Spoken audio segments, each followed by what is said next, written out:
ஏகப்பட்ட பேருக்கு white hair தான் பெரிய பிரச்சனையே. அந்த ஒயிட் ஹேரை பிளாக் கலரில் மாற்றுறதுக்கு இந்த ஒரு ஹேர் டை செம்ம பெனிஃபிட் தரும். கண்டிப்பாக ட்ரை பண்ணி பாருங்கள்.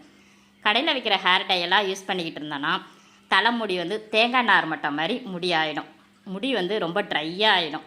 இந்த மெத்தடில் நீங்கள் வீட்டிலே இந்த மாதிரி ஒரு முறையில் நீங்கள் ஹேர் டையை ரெடி பண்ணி போட்டுக்கிட்டு வந்தீங்கன்னா தலைமுடி சாஃப்டாக இருக்கும், பொடுகும் இருக்காது, ஒயிட் ஹேரு பிளாக் கலராக கண்டிப்பாக மாறிடும்.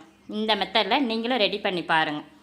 ஒரு கடாயை வச்சுக்கிட்டு நல்லா இரும்பு கடாயாக வச்சுக்கிட்டு 1 ஸ்பூன் அளவுக்கு கரிஞ்சீரகம், 1 ஸ்பூன் அளவுக்கு வெந்தயம் போட்டுக்கிட்டு நல்லா ரோஸ்ட் பண்ணிடுவோம். ரோஸ்ட் பண்ணிட்டு 2 கப்பு அளவுக்கு தண்ணி விட்டுக்கலாம். அதோட ஒரு 4-5 லவங்கமும் போட்டுக்கிட்டு நல்லா கொதிக்க விட்டுருவோம். கொதிக்கும் பொழுது சங்குப்பூ உங்களுக்கு எந்த அளவு கிடைக்குதோ அந்த சங்குப்பூ அதிலே போட்டுக்கிட்டு 2 கொத்து கருவேப்பிலையும் போட்டுக்கிட்டு நல்லா கொதிக்கட்டும். 2 கப்பு தண்ணி 1 கப்பு தண்ணி ஆகிற அளவுக்கு கொதிக்க விட்டு ஸ்டவ் ஆஃப் பண்ணிடலாம்.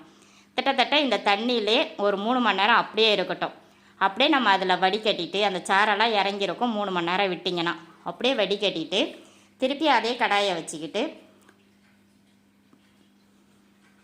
அவுரி பொடி 2 ஸ்பூன் எடுத்தால் 1 ஸ்பூன் அளவுக்கு மருதாணி பொடி, 1 ஸ்பூன் அளவு பொடுதலை பொடியும் போட்டுக்கிட்டு நம்ம ரெடி பண்ணி வச்சுருக்க இந்த கஷாயத்தையும் அதிலே ஊற்றி ஒரு கொதி ஆஃப் பண்ணி வச்சிடலாம். நைட்டு ஃபுல்லாக இந்த இரும்பு கடாயில் இருந்து காலையில் எடுத்து பார்த்திங்கன்னா பிளாக் கலரில் மாறி இருக்கும்.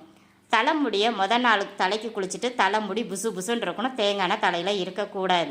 அப்படி ஒரு தலையில் இந்த டையை போட்டுட்டு கிட்டத்தட்ட ஒரு 1 மணி நேரம் ஊற வச்சு நீங்கள் குளிச்சிங்கன்னா ஒயிட் கலர்லாம் பிளாக் கலரில் மாறிடும். இந்த டையை நீங்கள் யூஸ் பண்ணும்பொழுது தலையை நல்லா ஜில்லுன்னு இருக்கும், நல்லா ஃப்ரிட்ஜில் வச்ச மாதிரி குளுன்னு இருக்கும்.